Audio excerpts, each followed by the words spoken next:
Chapter 15. Rather to Patrick's surprise, he was not conducted to an audience with the High King straight away. Not when he and his companions were led with civility to a guest house was there any mention of a meeting. Rest yourself, Roman, and your companions, and warm yourself after your cold journey. I will tell you of the High King's pleasure when he is ready to speak with you. And when will that be? The priest asked, disconcerted by his cool reception at the hands of a king who had himself invited him here. The steward shrugged and raised indifferent eyebrows. Who knows the mind of the High King until he himself is pleased to disclose it? With that, Patrick had to be content, and he comforted his offended companions by pointing out to them that far from planning hospitality for them, it had been Leary's intention that at this moment they should be grieving around his body somewhere on the road from Slane. It was a great victory that they were, instead of this, all inside the walls of Tara.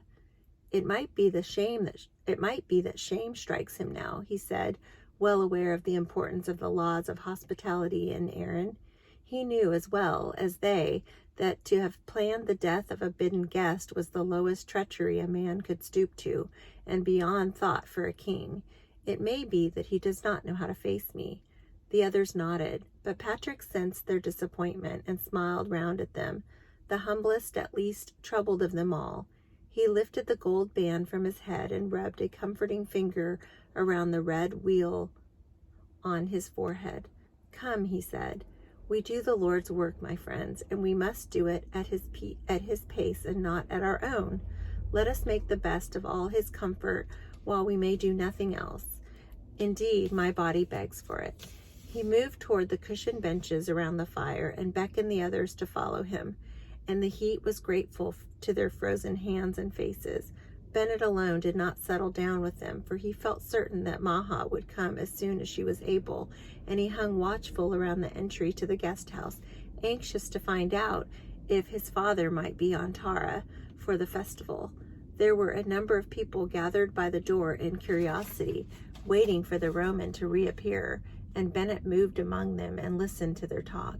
In a while he went thoughtfully back to his master beside the fire. My father, he said, have you been bidden to the feast tonight? You are in Tara as an invited guest. Patrick looked at him thoughtfully. The feast? There is the biggest feast that Tara knows this evening, after darkness falls, for the festival of spring. I have been listening to those gathered round the door. If you are here as the guest of the High King, why are you not bidden to the feast? The members of his household began to exclaim again indignantly among themselves, but Patrick did not seem to take affront. His face was thoughtful and somber. That is truth, my son, he said to Bennett. If I am here as a bidden guest, why is there no chair for me at the king's feast? Could it be that they do not expect me to be able to come? He would explain no more to their puzzled questions, reassuring Bennett that there was still plenty of time for him to be invited, and the boy wandered away again to the gates to watch for Maha, brushing against a servant who came in as he went out. The man carried a platter on which stood one large crystal goblet of red wine. Ignoring all the others, he demanded to be brought before Patrick, to whom he held out the platter with respectful salutation. My master, Lucron the Druid of the High King, sends his courteous greetings to the Roman and offers a drink of this, his finest wine. Patrick still looked tired and cold, and the red band of pressure from his gold disc was clear and painful looking around his weary forehead. He looked down at the cup of wine and sighed deeply, as if it demanded of him some effort he was disappointed to have to make. I thank your master, Lucron, he said carefully, and bid you tell him that I will enjoy his gift when I am ready. He took the goblet, looking at it closely and putting it down on the table at his elbow. The servant looked bothered, as though things were not going as they ought. My master, he said uneasily, bade me watch you drink it. He did? Asked Patrick with interest. Well, tell your master that I will drink it in my own moment and alone. You can go. Still the man hesitated, looking from one to the other of them as if he did not know what to do. It is enough, Patrick said again, and Mac Griffin rose quietly from his seat and placed his mighty bulk close by his servant without a word or threat. The man looked up at him just once and then ducked his scared face and scuttled out of the room. "He will have to tell his master," said Patrick with a small smile, "that the Roman was not thirsty." Carefully he picked up the goblet and sniffed at it and turned it in his hands in the light of the fire and slowly shook his head. "It shows nothing," he said. "It shows nothing." "Here, Comyn," he said then, "take it and place it outside the door, carefully, and do not spill a drop. Place it on the ground outside the door where it will get the full touch of the frost." Comyn looked at him reproachfully. "My father," he said, "it would be better to drink it while it's still warm. You are chilled, and it will do you good." "Yes, Comyn," Patrick smiled a little again, "but I fear it might not truly bring me much warmth. Now do as I bid you." Still mystified, Comyn did as he was told. When he came back to the circle around the fire, Patrick said to them that he was going to sleep a while to pass the hours of waiting. "We had small sleep last night," he said, "and we need the clearest of brains for our encounter with the king." "Where is the boy?" Patrick asked as he left the fire, unused to even. Still chapter 15, page 162. "We had small sleep last night," he said, "and we need the clearest of brains for our encounter with the king." Where's the boy?" Patrick asked as he left the fire, unused to even 1 hour without Bennett at his side. Monarch, the firewood man, was able to answer. "I saw him," he said. "I saw him, father, when I sought the turf stack. He is at the gates of the dwelling, watching for his foster sister.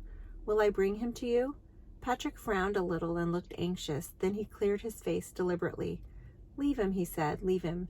He may have his work to do here as well as I. He will come to no harm." He turned away into his bed space to sleep. All over Tara, the atmosphere was unsettled, unlike the usual gaiety of the spring festival, when, with all the long rituals over, the people passed this last day in light-hearted sports, waiting for the mighty feast that would take place in the evening. In and around the banquet hall, my quarter, the preparations for this alone were going on as though nothing were afoot. Inside the huge room, the stewards and the footmen moved about their terrifying task of seating the 1,000 guests in order of their rank and precedence, a shield to mark each chair, knowing that one small mistake could mean an insult and a drawn sword and blood on the king's hearth. The air was filled with the clamor of irritated arguments and risen voices, and all of the people of Tara, the rushing workers, had too much. And of all the people in Tara, the rushing workers had too much to think of to give any heed to the stories of the Roman or to fear them. But out all over the hill, the people gathered in whispering, frozen groups, too curious and anxious to go home to their dwellings and warm themselves at their fires, watching in wondering silence for signs of further magic. No one had seen the High King today or any of his family since they had come driving home sodden the previous evening. Yet it was whispered that Lucrin this morning was in the highest spirits, despite the magical death of Lecru, assuring those about him that there was no further need to fear the Roman priest. They asked him if the Roman would be at the feast that evening, and Lucrin laughed so that his fleshy jowls trembled above his chin, and a deep, congested flush covered his shaven head. It was a couple of hours before Maha at last managed to come to Bennett, who moved watchfully through the crowd outside the guest house, disarming them with his open and unhesitating smile, and parrying gently and pleasantly all the questions that he could not answer. "Maha!" He ran to her at once when he saw her, oblivious of all the eyes that turned to watch. "Maha, how happy a day! We are both together here in Tara, and our father with us. Do you know if my own father is here?" Maha was breathless, unable for a few moments to speak, holding to his hands with her eyes flying in pleasure all over his face. "I have had to run away, Bennett," she managed to say at last. "When my mother was busy, I always seemed to have to do wrong for our father. But I had to see you. She beamed with affection, gripping to his hands. My father bade me stay at home and keep out of the crowds and leave the Roman to the king. He is furious that he contrived to reach Tara, and he seems to think that he is beginning to influence other people besides me. She finished lamely. He is right, is he not? Bennett asked her. Look about you, she answered, his first question before she looked, her words tumbling out of her excitement and pleasure. Your father is not here, Bennett.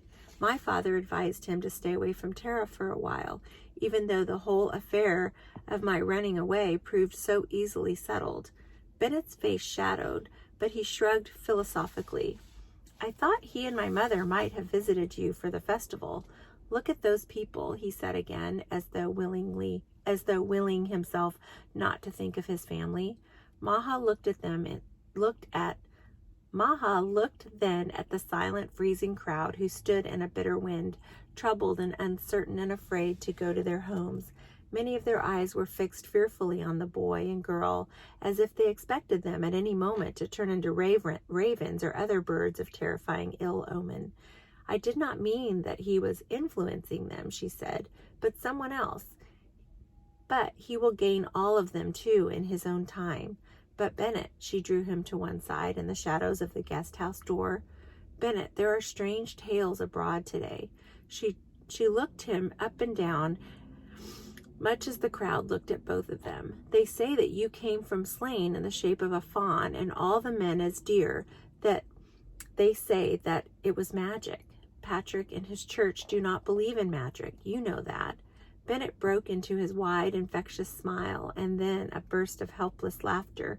He looked around at the staring people, and his face sobered. Listen, he said, and he told her then all that Patrick had told him and the others about fighting these people first with what seemed to be their own weapons, and then leading them to God when he had gained their attention and respect. Grinning again, he told her of the God-given gift of the group of 8 deer and the fawn, which Patrick had used with his own experience as a shepherd. Maha smiled inside her hood. I wish that I could have seen him again. Oh, that I could see him again, she said wistfully, to speak with, and hear his voice. There is no reason not, said Bennett. He is no distant lord, but I think that he is sleeping now. Come and we'll find out. He left her at the guest house door while he went in to see if the priest could speak with her, and as she waited, her eyes caught sight of something on the ground outside the door, and puzzled, she bent down to pick it up and was turning it in her hands when Bennett came out to her again. They are all asleep, he said, save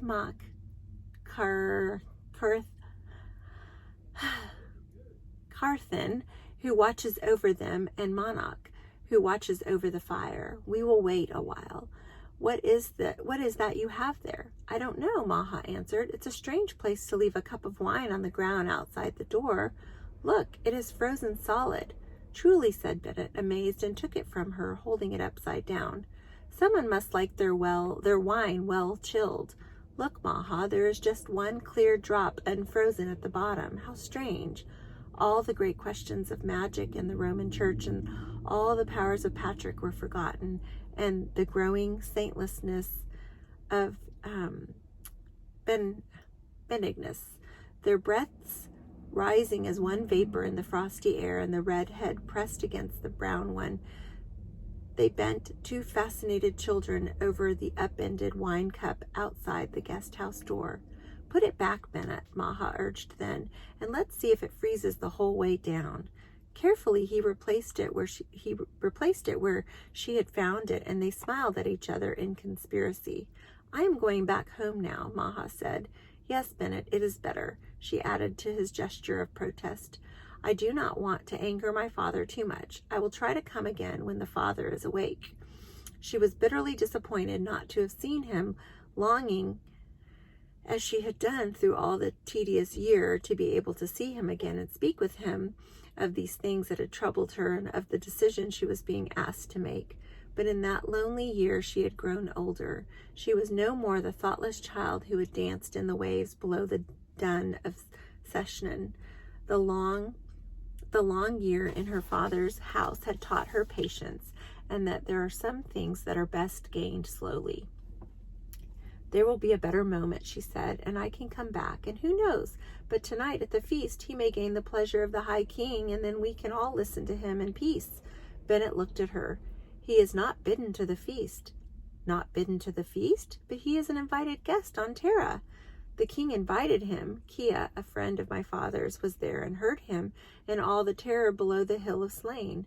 You have heard all about that? For a moment he was distracted. I heard it all.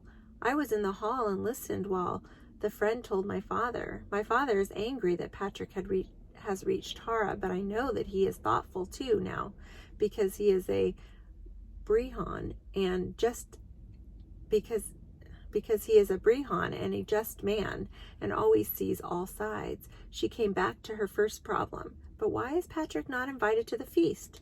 Bennett shook his head, quite without understanding, and Maha slowly drew her blue hood close around her face. They stood puzzled in silence, baffled by something beyond them which they instinctively feared for their master, and then Maha touched Bennett's hand helplessly in farewell and smiled at him, turning to run away along the ridge of the hill. Bennett went slowly back into the guest house to join Carithan beside the fire. It was well past noon when Patrick woke, and the brilliant day clouded over with a gray cold that blanched the faces of the watching people and ate through their warm cloaks and their woolen tunics and into the very marrow of their bones. The plain of Meath lay stark and barren as in the very depth of winter, while up on the sacred hill preparations were almost complete for the great feast of spring.